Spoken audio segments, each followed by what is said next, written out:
Kasus Subang mengejutkan, Danu mengetahui siapa pelaku pembunuh ibu dan anak. Benarkah, siapa orangnya? Mari simak videonya dengan seksama. Perkara kasus Subang Jawa Barat ini sudah 10 bulan lamanya sampai saat ini masih menjadi misteri dan belum tahu siapa pelaku di balik pembunuhan ibu dan anak di Subang. Pihak kepolisian Subang Jawa Barat ini akan segera bisa mengungkap perkara pelik ini karena sangatlah berhati-hati dalam menangani perkara tersebut.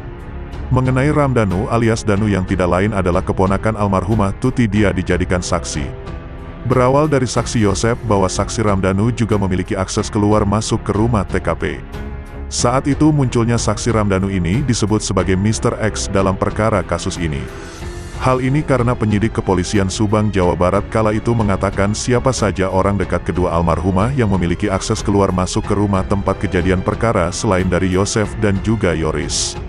Ada kemungkinan saat itu ada panggilan dari Yosep ini sampai akhirnya Yosep menyebut nama Ramdhanu yang juga memiliki akses keluar masuk ke rumah TKP.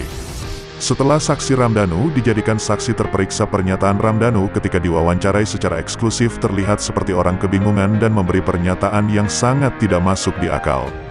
Karena semua apa yang dikatakan saksi Ramdhanu tidak ada pembuktiannya, seperti seolah-olah ada yang menyuruhnya atau juga kemungkinan saksi Ramdhanu ini mengetahui siapa sebenarnya yang terkait dalam kasus meninggalnya almarhumah Tuti dan Amel. Sebenarnya saat itu sudah hampir terungkap dari pernyataan saksi Ramdhanu ini, namun Yoris dan saksi Ramdhanu langsung didampingi seorang kuasa hukum. Tandanya saja saat itu mereka berdua ini tidak didampingi kuasa hukum. Kemungkinan Yoris dan juga saksi Ramdhanu ini akan tersudut dan bisa juga akan dijadikan terduga oleh pihak kepolisian daerah Subang, Jawa Barat. Terduga yang dimaksud belum tentu menjadi tersangka dalam perkara ini, hanya saja pendidikannya sangat intensif terhadap keduanya dan yang paling utama tentu saksi Ramdhanu yang akan dicecar oleh tim penyidik kepolisian Subang, Jawa Barat. Karena saat itu memang Yoris selalu membela saksi Ramdhanu sehingga kemungkinan juga takut jika nantinya Ramdhanu tidak kuat dan mengatakan yang sebenar-benarnya. Bahkan waktu itu diantara kita semua mengatakan bahwa saksi Ramdhanu ini adalah anak yang lugu yang bisa dijadikan kambing hitam. Ada hal kemungkinan saksi Ramdhanu inilah yang akan bisa untuk membantu pihak kepolisian Subang Jawa Barat mengungkap perkara kasus ini. Karena saksi Ramdhanu sudah sempat menginap selama 3 hari di kepolisian Polres Subang Jawa Barat. Dan ketika banyak yang mengatakan Ramdhanu adalah anak yang lugu, disinilah mereka mulai berperan atau beralibi dan juga bisa disebut sebagai sandiwara. Bahkan sampai detik ini mereka terus bersandiwara kejanggalan itu. Terlihat ketika saksi Ramdhanu mengatakan keluar pada pukul 3 waktu Indonesia Barat dan melihat 5 orang di halaman depan rumah tempat kejadian perkara.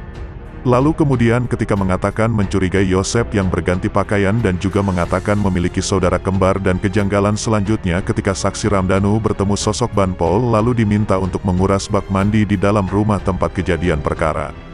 Terakhir saksi Ramdhanu mengatakan di depan penyidik bahwa saksi ialah pelakunya.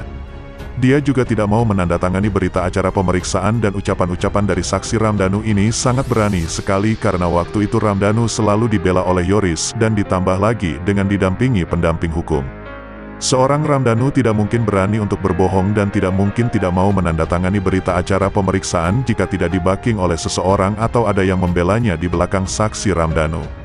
Saat ini Ramdhanu tidak lagi dekat dengan Yoris, bahkan juga Yoris sudah tidak didampingi oleh kuasa hukumnya, yang artinya kuasa hukumnya hanyalah dimanfaatkan saja untuk mereka bersandiwara karena tentu pasti seorang kuasa hukum akan selalu membela kliennya.